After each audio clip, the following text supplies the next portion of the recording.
Marlina, 26 tahun, seorang wanita di Berau, Kalimantan Timur, tega menghabisi nyawa suami sirinya, AC 45 tahun.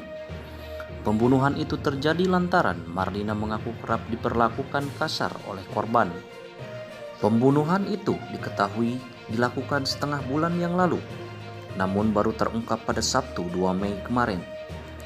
Pengungkapan kasus ini berawal dari seorang warga yang dikagetkan dengan penemuan kerangka tulang manusia di sungai.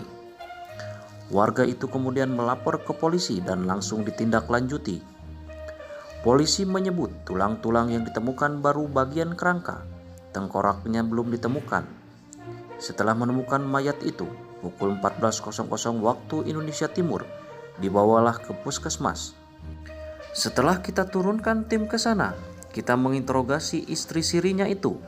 Barulah dia ngaku kalau dialah yang membunuh, ujar Kapolres Berau AKBP Edi Setianto Erning Wibowo Selasa 5 Mei 2020. Edi menerangkan suami siri Marlina itu merupakan penjaga kebun sawit. Sebelum kejadian pembunuhan, Marlina dan suami sirinya tidur bersama di pondok. Namun ketika korban terlelap, Marlina langsung memukul suaminya memakai kayu. Terus dipastikan dia yakin suaminya meninggal. Telepon pacarnya ke rumah pacarnya itu, ujar Edi. Marlina memanggil kekasihnya untuk meminta pertolongan menghilangkan jejak pembunuhan. Edi melanjutkan si pacar lantas memiliki ide untuk mengikat jenazah korban bersama batu menggunakan tali rapia, lalu ditenggelamkan di sungai. Asumsi pelaku, jasad diikat ke batu agar tidak mengambang ke permukaan air sungai. Mereka lalu membawa jenazah korban menggunakan sepeda motor.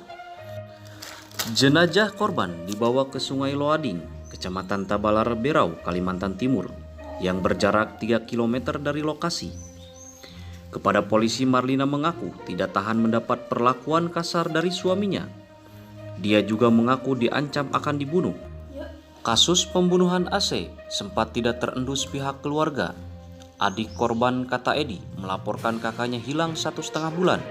Dalam pemeriksaan polisi, Marlina akhirnya mengaku telah membunuh suami sirinya. Polisi pun langsung menggelar prarekonstruksi, mulai dari tidur di pondok hingga korban dipukul memakai kayu. Prarekonstruksi itu juga mengungkap keterlibatan pacar pelaku yang diketahui bernama Tahir, 37 tahun. Barang bukti yang ditemukan adalah sisa bakaran sarung pelaku. Sarung yang ditemukan juga sarung yang sering dipakai korban. Habis lakukan itu, sarungnya dilepas dibakar. Baju-baju pelaku dibakar, tapi masih ada sisa-sisanya. Korban penjaga kebun sawit orang perawat kebun, ujarnya. Selama diperiksa polisi, Marlina mengaku kerap dipukuli suaminya hingga diancam akan dibunuh. Pacar pelaku diketahui seorang pelaku pencurian sarang burung. Setelah membuang mayat ke sungai, keduanya kembali ke pondok. Kemudian Tahir langsung ke rumahnya. Sedangkan MN tinggal di pondok tersebut untuk mengumpulkan seluruh barang bukti yang berkaitan dengan aksi pembunuhan dengan membakar di sekitar pekarangan pondok, ucapnya. Marlina dan Tahir ditetapkan sebagai tersangka dan telah ditahan di Mapolres Berau. Dalam kasus ini, keduanya dijerat pasal 340 dan pasal 338 JO pasal 55 atas pembunuhan berencana dengan ancaman hukuman seumur hidup. Sedangkan barang bukti berupa tulang belulang dibawa ke Pusat Laboratorium Forensik Surabaya. Kepolisian juga telah melakukan prarekonstruksi pada 2 Mei 2020 yang menghasilkan 16 adegan pembunuhannya.